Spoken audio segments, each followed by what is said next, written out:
Hi everyone, Angelina, Sparkling Diva, back with another pick a card reading for Saturday pick a card.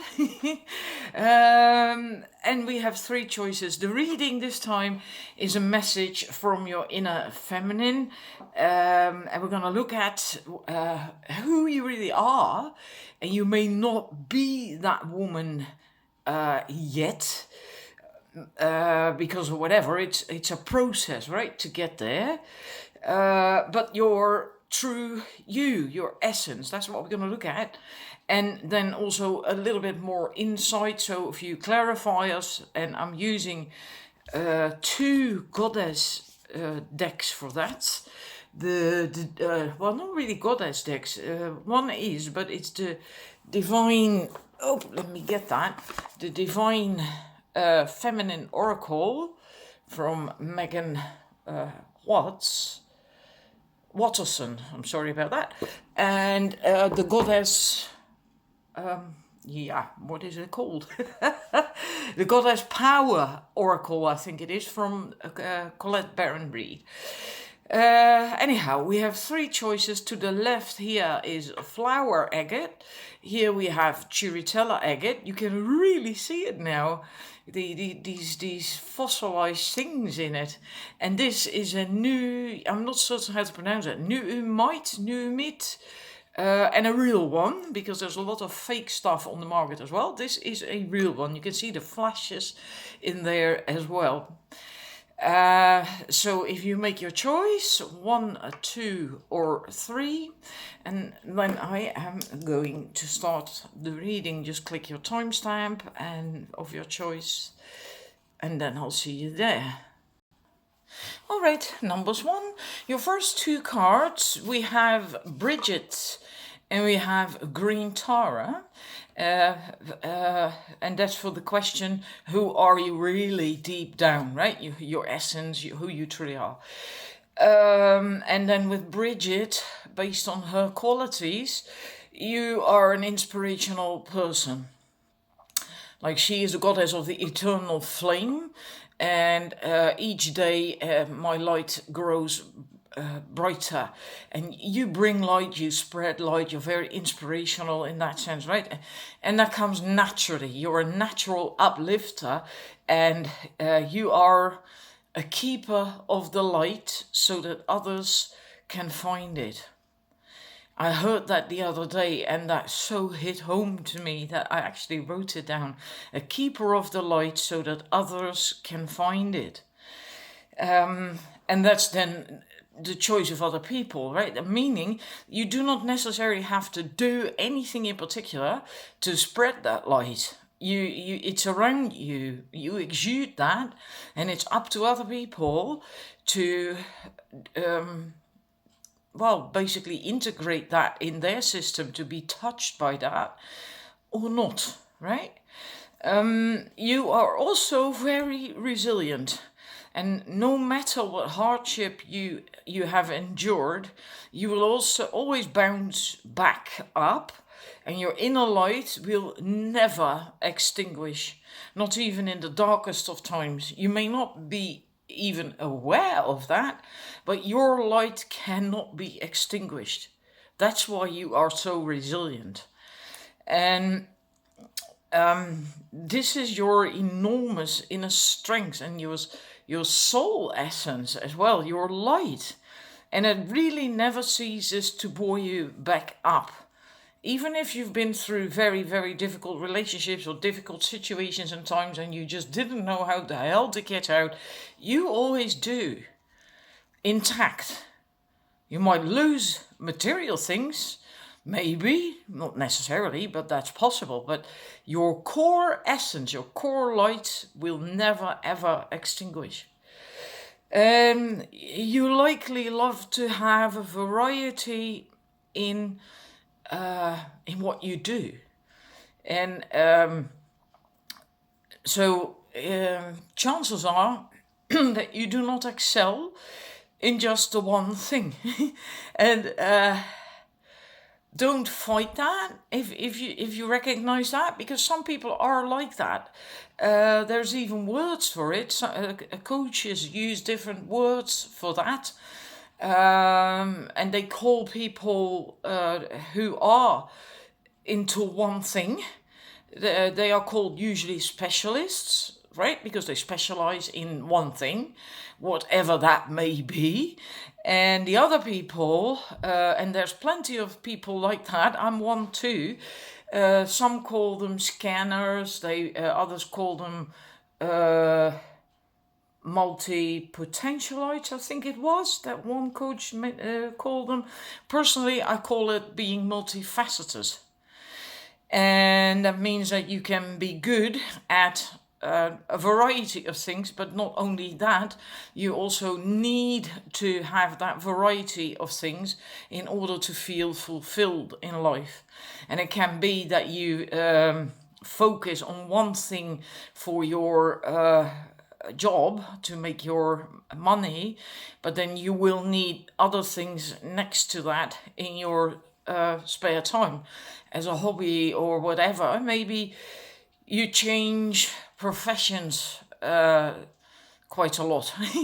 That's also possible, right? That you do one thing for X amount of years, and then you have enough of it and you want something else, and then you just completely change and do something else for X amount of years. That's also possible. If you recognize that, well, you might want to look up that up online. I think multi-potentialites, and there was one word written as one word, if you want to know more about that. And anyhow, because there's different ways that can take form, right? It's not just like one way that it then always manifests itself. Anyhow, back to that you likely do not like routine, to have routine, and you can easily get bored when you have to do routinous work and routinous activities, etc., etc. And I have that myself as well. If I have to do routinous work 2-3 months, and then I'm just really, really fed up with it. By the time I've actually learned the ropes of that job, of what I have to do, well, that's depending on what it is, it takes a few months, then I've had enough of it already. Mostly, not always, but most jobs, yeah. So then it's important to find other things in your life, to the variety, to bring the fulfillment that you need, right? Maybe you like singing or painting or sculpting or I don't know, whatever. It is also possible that you're quite innovative, and in that sense then bring the new to the world and to other people. And it doesn't have to be for everyone, but it is possible. I feel a very free spirit with this, with the other cards that I have as well. And then we go to Green Tara, and these were the 2 cards for your who you really are, and then there's 2 cards for more insight, like clarifiers or whatever. And then we also had Green Tara, so you have Green Tara twice, and there's like a jaw-dropping moment, right, when I pulled these cards. So I'm sticking that in because I'm not going to read the same thing twice. That's kind of bollocks, right? Excuse my French. Green Tara.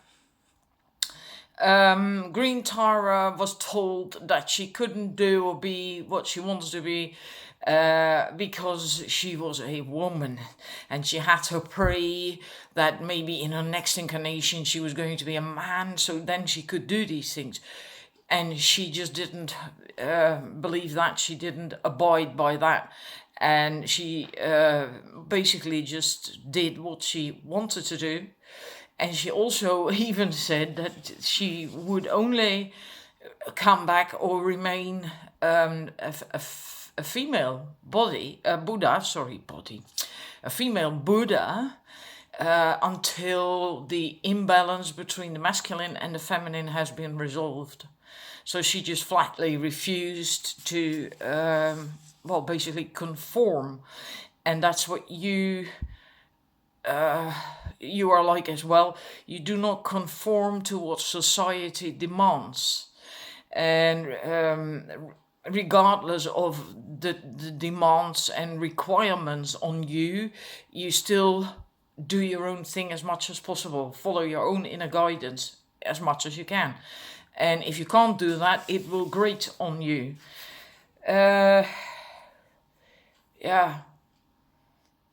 So, and the way what Green Tara did shows the resolve that she had, because just go figure, right? In a male dominated society back then, way worse than it is now, to do something like that, to just stand up to men telling you what to do as a woman, that you can't do this, that, and the other, and just to refuse and just do her own thing, that takes so much inner strength and to do that, to resolve. And you have that too, to not stray from your own truth and your wisdom, and to not give up.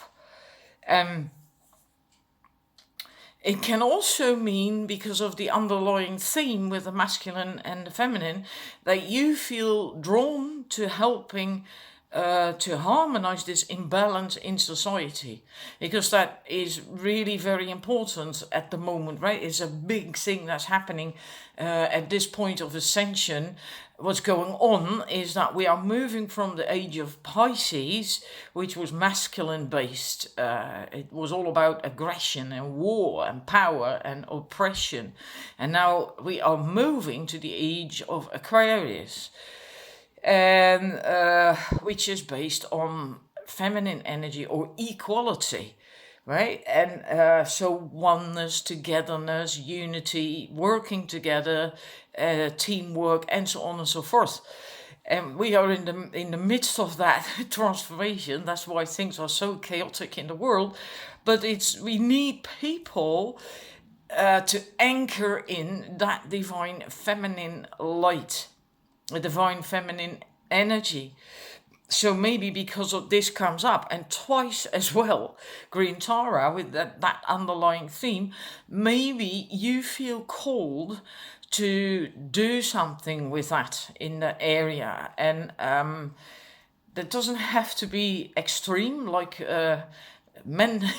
I shouldn't generalize, but still, a lot of men, when you talk about that, immediately start thinking feminist, right? They feel threatened and their ego gets triggered and all that stuff. It's not about that at all.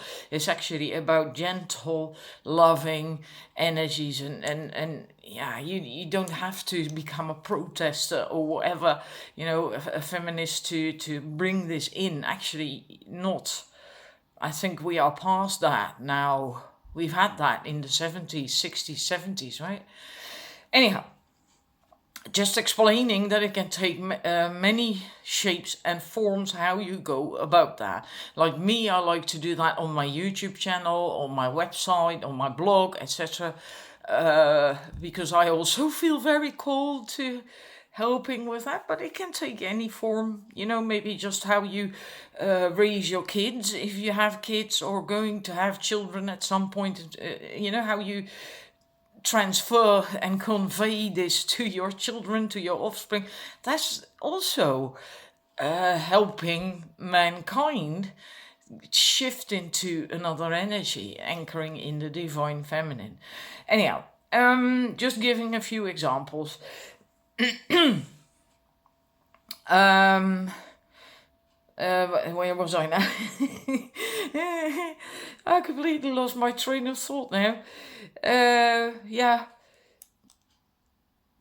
And there's also a side to this that you may have to learn to work together with other people, and understanding and learning that you cannot always have things your way, right? That's the other side of the coin, from doing what you want to do and not listening to the demands of society. that can be a good thing, but it can also be a bad thing or work against you, right? So that's the other side of that sometimes you may have to learn to work together and compromise and the teamwork again, which is also feminine energy, working together. And wisdom can tell you when it is better to compromise and work together, or when it is better to stay your own course, right? Of course, that means you have to be able to tune into that wisdom and do not confuse that with ego. And that can be a bit tricky, but the more you try to practice that, listen to your intuition, get into your heart space, the easier that will become. And with time, you will also learn that things will always work out for you. And you do not need to know or fuss about how that can happen, because then the ego, the head comes in, right? Like, but how is that possible? I can't do that. I haven't got enough money. I haven't got this. I haven't got that, or whatever. Just, it's about trust, right? And if you have that and tune into that, at some point you will know, because you will notice, if you pay attention, you will notice that things will work out for you. Even with stuff as stupidly simple as a parking space in a place that's always busy, never has any parking spaces empty, and just knowing, trusting, there is going to be space for me, and then arriving there and the exact same spot sometimes that you envisioned is actually empty for you to park. I've had that happen a number of times now. So it really, and those are the things, once you pay attention to that, once you notice that, you will begin to notice that things always work out for you. So you have to just trust that to be the truth. And the other side of that also is that you can be the gel between the glue between people, that you can help them to work together really well, to compromise, and that you can be, in a way, a bridge builder, a mediator, and that is very likely a natural gift that you have. And if you pay attention, then you may actually see that is happening around you, in your social circle, with your friends or your family, that you automatically have that effect on people, or that you automatically take on this mediator role, and that it also works out. And then, gosh, this is getting lengthy again. Lilith, and oh God, I love Lilith. I really do, because Lilith is also a very strong, powerful woman. She's all about this independence, equality, inner strength, and so on and so forth. And it is possible that you have difficulty with claiming that inner strength, your freedom, your sovereignty, independence and equality, or that you have experienced that in the past. That is possible. And most likely we come across these things, or most strongly, in love relationships. Nevertheless, you do have the inner strength and the desire to claim all that, and to be you, to take and to have control over your own life, and not give that power away to other people, or not have other people take that away.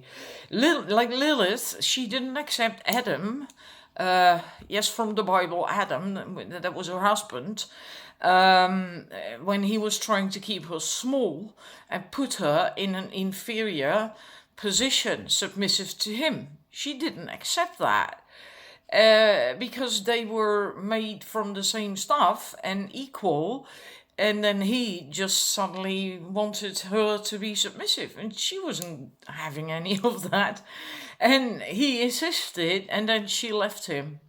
And the result of that was that she got scorned for centuries on end, and neglected, ignored as well, because she still isn't really recognized as being Adam's first wife even.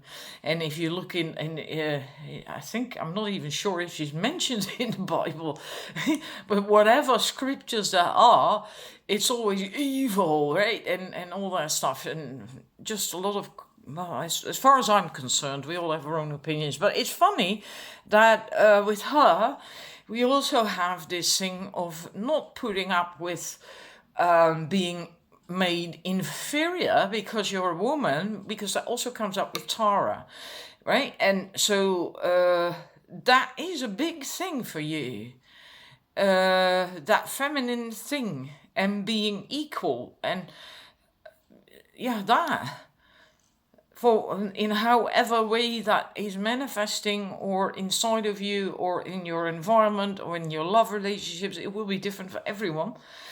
But it is a really important thing. In any case, I'm so sorry. You may have experienced similar things as this, right? What I just said about that having to be inferior, because it also came up with Tara, and we have Tara twice. But in this case, it's more the judgment, because she got judged, right? Very harshly as well, because of choosing to be wanting to be equal, etc., or fearing to be judged, lack of validation for who you are, lack of acknowledgement of who you are, or you fear not getting acknowledgement and validation when you stand up and shine your light. That's also possible. Problem is that you will never be fulfilled in life if you don't claim your sovereignty and your power, and then in actual fact stand up and speak your mind and shine your light. So in a way, if you don't overcome these fears, you will never feel completely fulfilled. And if it is a really, really big issue, then just take small steps. Right? Don't try to take giant steps. Just go small. Begin small, baby steps. The other message of this is that you help other people with their personal growth and shining their lights.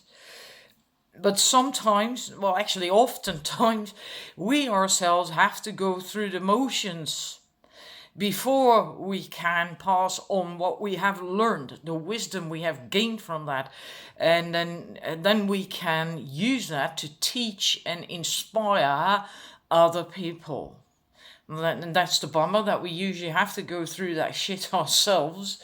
Maybe in the future that will change, I don't know. But as it is now, mostly it's the case that spiritual teachers, people with true wisdom, etc., they usually went through a lot of difficulties in their own lives first.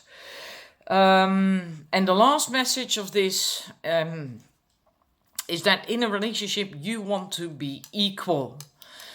You want an interdependent relationship in which both partners stand hand in hand, side by side, and are equal in all matters. And with that, they complement each other as well. And one can sometimes take the lead in areas of his or her strengths, and then you can do the same in the areas of your strength. And in an interdependent relationship, that just works. It does not cause friction.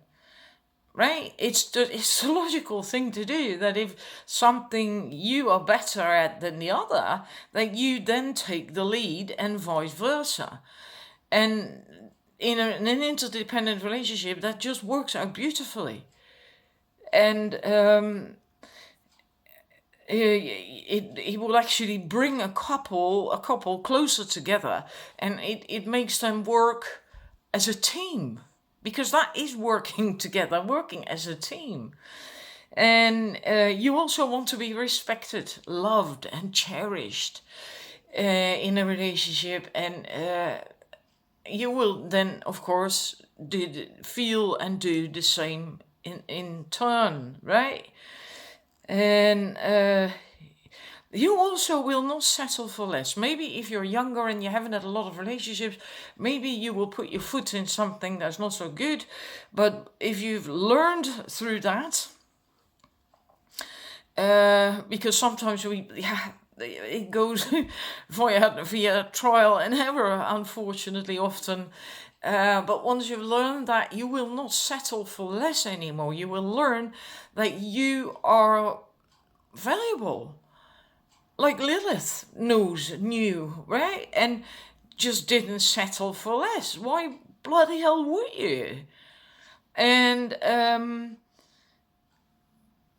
yeah, once you have learned that, maybe via trial and error, you will not be able to go there again. You don't want to either, of course, but you will not even be able to, because it will just really be jarring if you do that, because you have learned your self-worth, and that you are worthy and deserving and all that stuff. You're going to be so powerful and strong, and that might not make it easy to find a man, but never give up hope, because there are men out there who actually are looking for the same.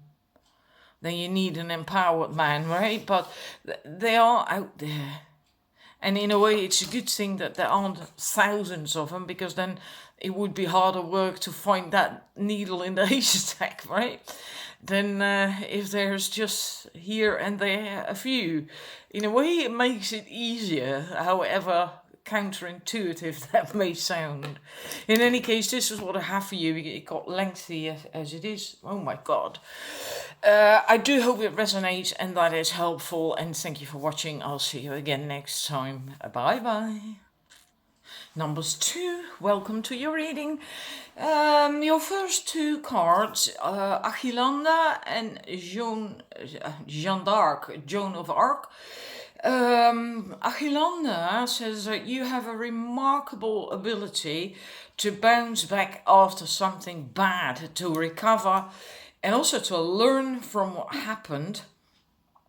And that way you grow and evolve. It's very similar to the phoenix that rises from its own ashes, right? It dies and then it comes back to life again from the ashes.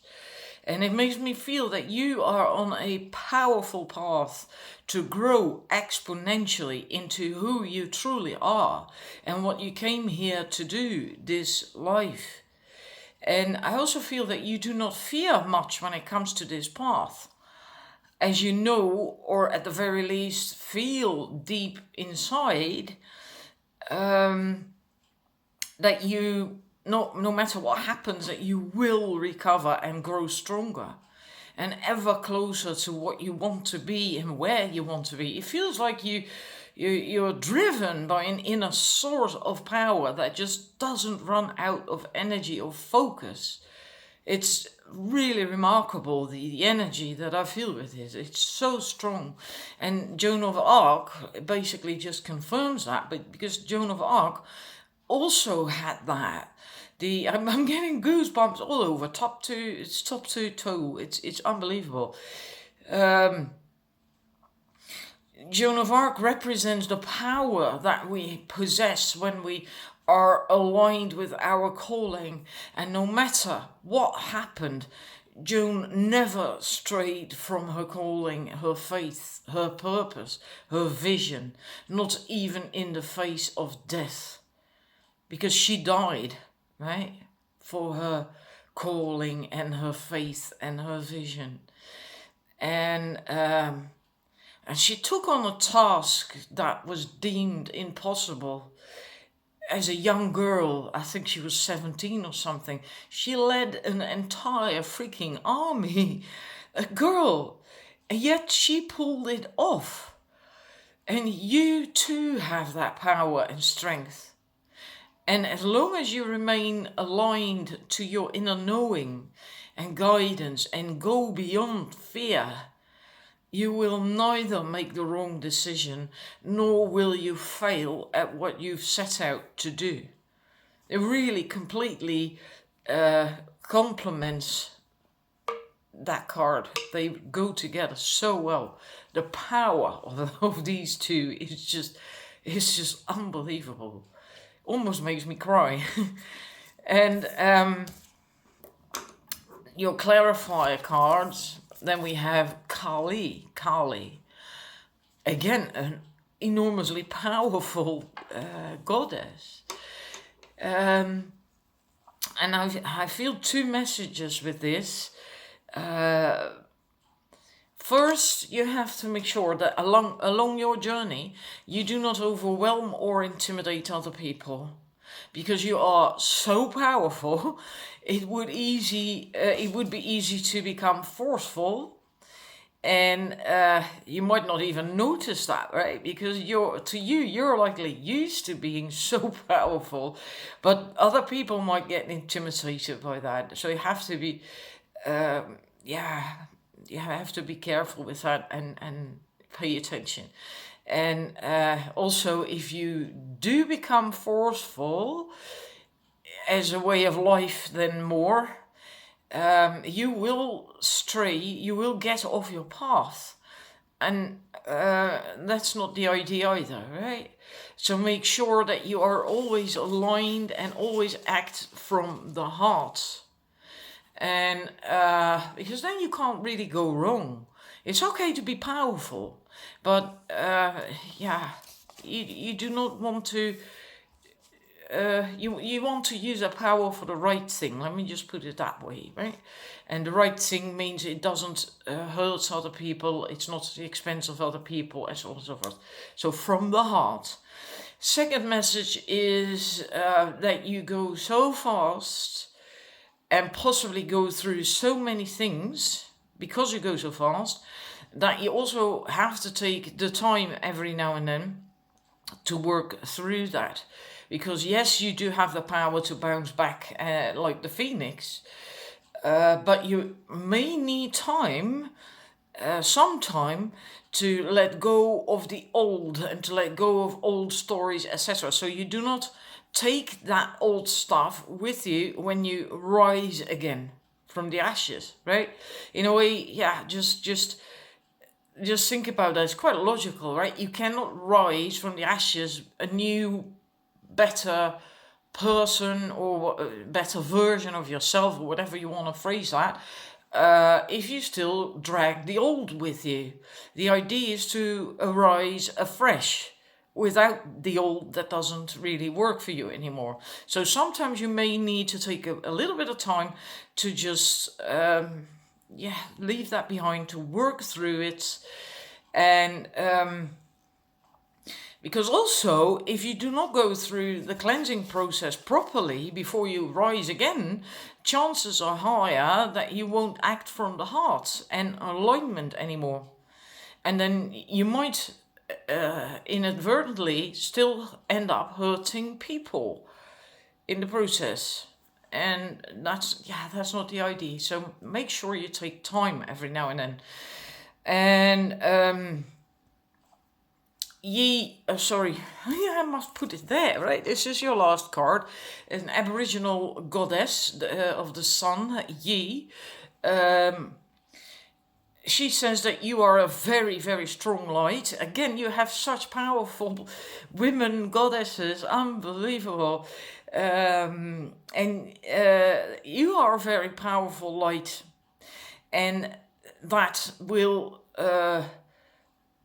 attract people who are right for you, who will support you and nourish you and love you and all that stuff, the good things. But light also attracts bugs, right? Meaning the ones that might want to take advantage of your power, or that want to drain your light, or just the ones that just don't serve your highest good for whatever reason, right? And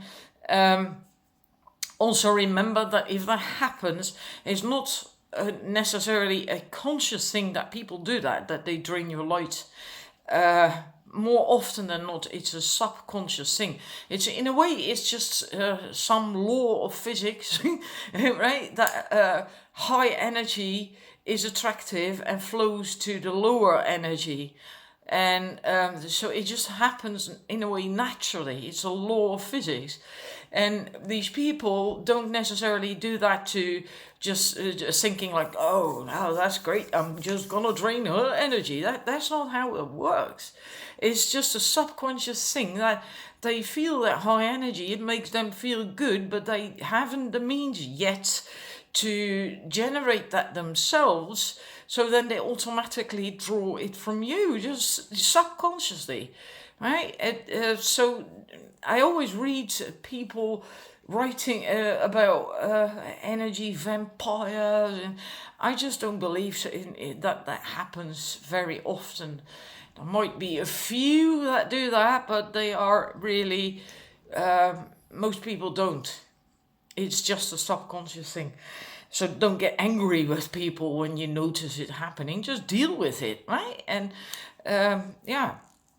Anyhow, that is also why you have to use the discerning power of Kali and cut away that what doesn't serve your highest good. And what would only hold you back from your vision and growth. But again, it has to be done from the heart and not with anger. That's never good. You never do stuff like that, cutting course or whatever, with anger. Always do it from the heart. I do feel, that's the last part of your message, I do feel you have an important task this life. Also for your own soul. It's as if you decided before you incarnated to have a real serious growth spurt this time around. So that could be that task just for your soul, but it could be that there's also something else coming out of that. That serves the planet, animals, mankind, whatever, right? But for your soul, I feel definitely this is you're going through quite a growth spurt. That's what came up with Angelina as well, right? What I told you is that the growth in the energy, the drive of the energy that's behind it, it's just like perpetual motion in turbo or something. It's just unbelievable. Anyhow, this is your reading, your message. I do hope it resonates, of course. If you want to leave me a comment, then please do so. And because I like to read that as well. And thank you for watching, and I'll see you again next time. Number 3, you're reading your first cards. For the other sets, I had 2 cards for this. Your essence, who you truly are, but for you, 3 cards came out. So I just, you have 3 cards. And there's so much feminine energy in this, unbelievable. And of course, the entire reading is about that. But these 3 women are all about the divine feminine, what you see here as well with Dakini, the enlightened feminine, Lalita, the red goddess, and then we have Mary of Nazareth, the mother of God, and the Holy Heart.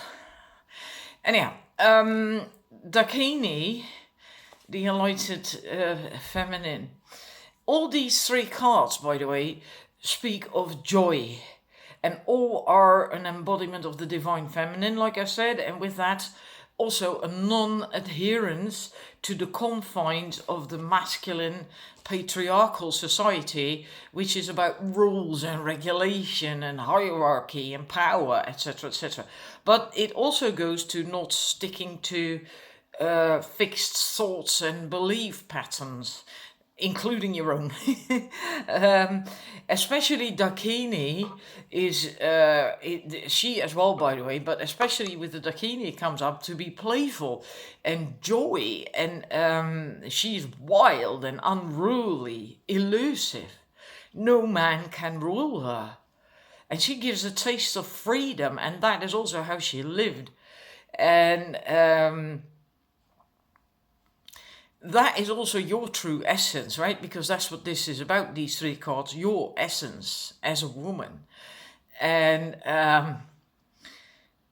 this goes beyond her energy, Dakini, goes beyond duality, including that of the genders. which is absolutely beautiful, because then there is no polarity, no discrimination of either gender anymore, right? And the unruly, wild thing with her doesn't have anything to do with being a pain in the neck, because some people might, who are stuck in the ego, might pick it up that way. It's not about that at all. It's just that it's just sheer feminine energy and wisdom with that as well. Is the feminine is free, is unbound, and doesn't follow order or restriction. Like water, right? Think of water. Water just flows wherever it can flow. And if it gets obstructed by a branch or whatever, it tries to find another way, and then it just continues to flow. Or not, if it can't, and then it's fine with that as well. And that's also why we do need a bit of masculine energy, right? Otherwise, we wouldn't get anything much done. But okay, that's another story. We're not going to get into that now, because that's not really part of this reading. But you have all these qualities in you too. And you may still be working on all of that, as it is really quite the process to free yourself from the restrictions on the feminine in our societies.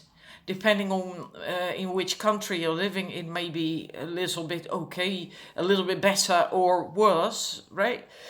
Because it's not the same in all countries yet, unfortunately. But so even if you live in a Western country where it's supposed to be equal, it isn't. It still isn't.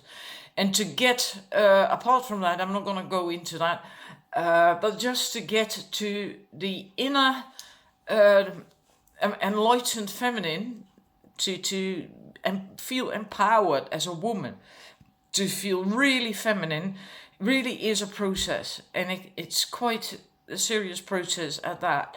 Can take years.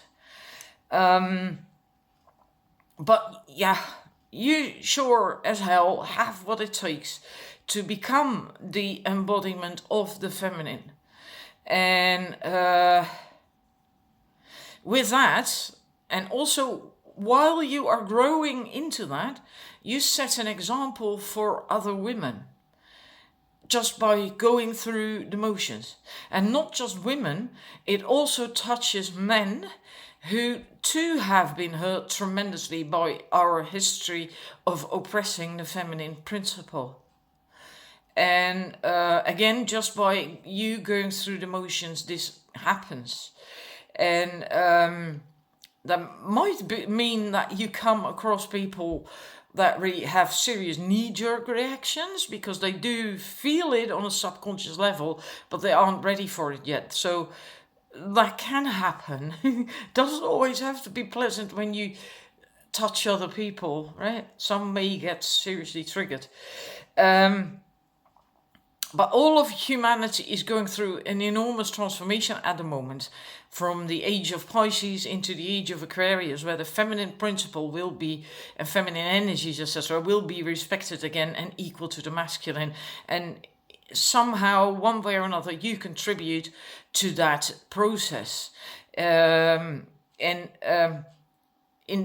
we are in this time of transformation, it can be quite chaotic and turbulent, and then we need people to guide and set examples and teach and on how to become this new feminine. And I really feel you have a role to play in that, and you don't necessarily have to do specific things toward that, like starting courses or anything. Just you going through your own growth might be enough, and to just touch other people and set an example. I feel it's also something that just goes by itself. It's natural to you as well to go through this process. It's an inner thing for you. And all you have to do is make sure that you stay tuned into your heart and your inner guidance, and don't get caught up in limiting situations and thought patterns. Which means that even though your ego doesn't understand something, or rather wants to have the security of a plan, which is masculine energy, you still should continue to follow your heart and what calls you. Yeah. And this playfulness and this joy thing is really very important. And then we go to your next two cards, your clarifier cards. I'll take these out. Then we have Saraswati and we have Oshun, an African goddess, generosity. Saraswati says that it is important for you to not go about things in a scattered way. It is important that you commit to what you do or want, or your own growth. That could be it as well. That you don't do that in a scattered way. Whatever it is that is important to you on a heart level, don't go about it in a scattered way. And that also came up with Mary of Nazareth, because she also committed wholeheartedly to her son Jesus and his journey. She also did the same thing. So it is really important. And just bear in mind that knowing a little of something isn't enough. You really are asked to commit and go all the way to whatever it is that makes your heart jump for joy, makes you happy and fulfills you. And Saraswati, like it says here, is about mastery. And that can also be arts or singing, dancing, music, writing, whatever, right? Any other activity, any activity that really speaks to you. And again, not any mental or ego-based thing. That's not what this is about. This is really about what moves your heart, what makes you happy, really fulfills you. And and with Oshun, it says that it's good to be generous as long as you have to give. But the real art, and then it's back to the feminine, is to be able to receive. And because that's the feminine principle, can receive, has the heart open, dares to be vulnerable and show her real essence, and then she can also receive. And most people have a problem with that.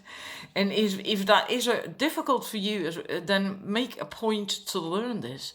Like, for instance, when someone pays you a compliment or does something for you, helps you, say thank you. And when a man, if you're with a man and dating or whatever, or your partner, and you're out on the beach or in the woods and it's getting a bit colder or whatever, and the man puts his jacket around your shoulders to keep you warm, then accept it, right? And that way you learn to receive. Someone wants to help you wash your car or help you in the garden or carry your shopping, whatever, accept it. Let it in. And at first, when you're not used to receiving and taking compliments, it might feel really awkward. And you may not feel it in your heart yet, but just keep at it. Because at some point, you will feel it in your heart. You really will. And by doing that, you replenish yourself and fill your own cup. So it's never empty. And when your cup is never empty and overflowing, then you have something to give in turn to other people. So it's a two-way street. By receiving, you actually become able to give. And also, in turn, when you give, you also receive. Because when you get into the heart space, that's a bit difficult to explain in a short time. When you get into the heart space and you really give something from the heart, and I'm not necessarily talking about something material here, right? It's also doing something for someone else, or paying someone a compliment is also giving.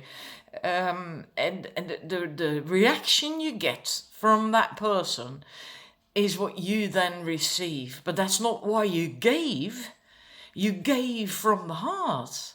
But the receiving, what comes back, is what makes you happy. It's so fulfilling. It's so wonderful if you can let that in. And that's very, very important for you with this card coming up. Generosity is a two-way street. It really, really is. And also bear in mind that sometimes you give something, even if it's just a compliment, to one person, but the receiving that what is given back to you comes from somewhere else. Doesn't always have to be the same situation or person that gives it back to you. But so you might have to pay attention, but it always does come back. And sometimes it does come from the same person. Like once I was in hospital going to see my physiotherapist, and I saw a woman walking on crutches, really a younger woman, and really walking difficultly. And she had a really wonderful jacket, exact color that I love so much, very feminine color, feminine energy color, magenta. And I thought, okay, normally I would walk past her and just like that, right? And forget about it. And I thought, why am I not going to be open, generous?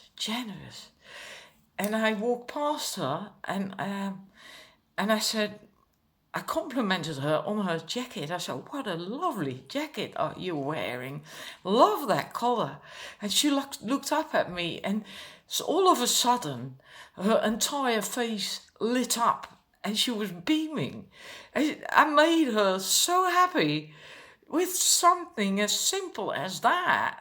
And just her smile and her thank you just touched me straight in my heart and filled my cup. It was the most beautiful thing. And that happened a couple of years ago. The fact that I'm telling you here is that I remember, because it moved me. It still does. Simple things like that. So anyhow, this is my reading for you, what I have for you. And who you are meant to be is this free, playful, enlightened, feminine, joyful, and all that stuff that I've been telling you about. And and like I said, maybe you're still going through the motions of getting there, but this is who you truly, really are. And spreading light from that, and spreading joy and happiness. So thank you for watching. I do hope it resonates and that you recognize these things a bit. And I'll see you again next time. Bye.